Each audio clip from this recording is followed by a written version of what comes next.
Good morning, viewers. This speed is of Tamil Nadu government and 120 speed of January 1994. Get ready for dictation. 5 seconds. Start. Mr. Speaker, sir, I thank you very much for having given me an opportunity to speak a few words on food policy. I wanted honorable members to take as much time as possible to discuss this most important matter. My colleague, the Finance Minister, gave a very good account of the situation yesterday and made clear the basic policy of the government. He spoke with authority since he has a great deal to do with the subject.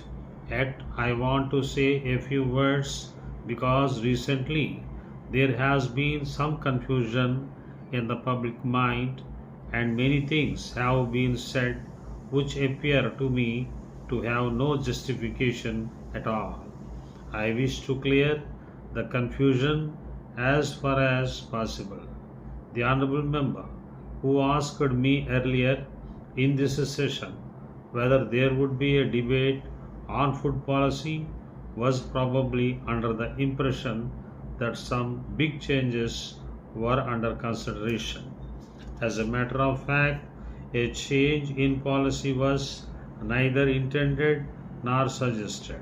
Certain minor changes are certainly contemplated, but they have nothing to do with the basic policy that the government has attempted to follow in future.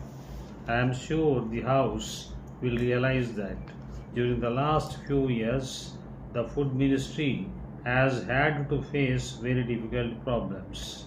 The government and the cabinet have, of course, shared to some extent in carrying the burdens of the Food Ministry. I am not denying that we have made mistakes, but we have also endeavored to profit by them. It must be considered that the food situation in the country, which was difficult for a long time, has now considerably eased. Although other factors have contributed to the improvement, I think we are justified in saying that the present favorable situation is, to some extent, the result of government policy also.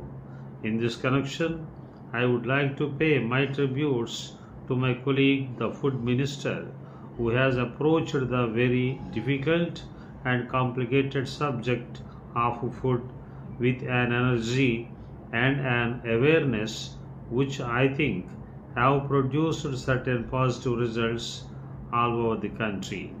In a debate of this kind, it is natural that honorable ministers should be more concerned with the situation in their particular state or area, and it is right that they should do so.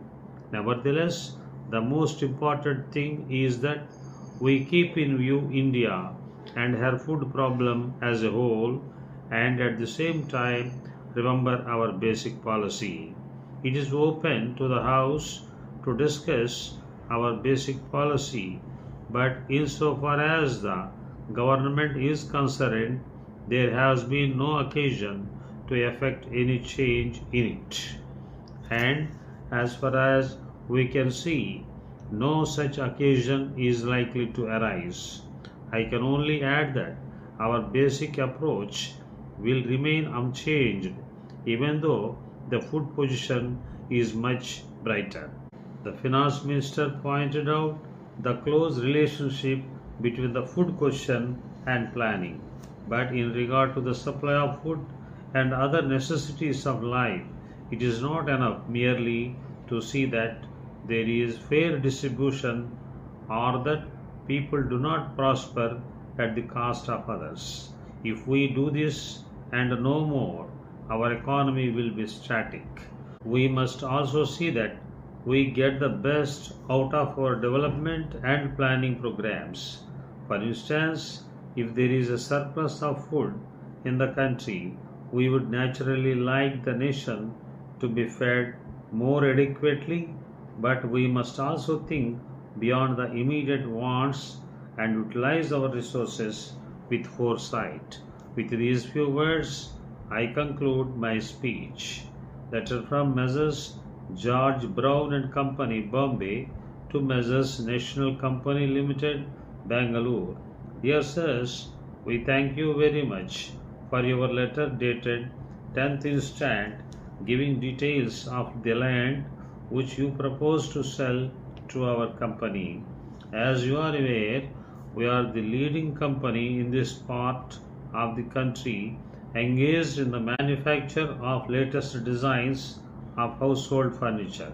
We have got several branches all over the country and in some of the foreign countries also.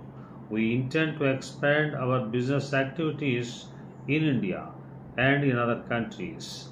With this in view, we are on the lookout for a suitable land in the important business area of your city for locating our showroom.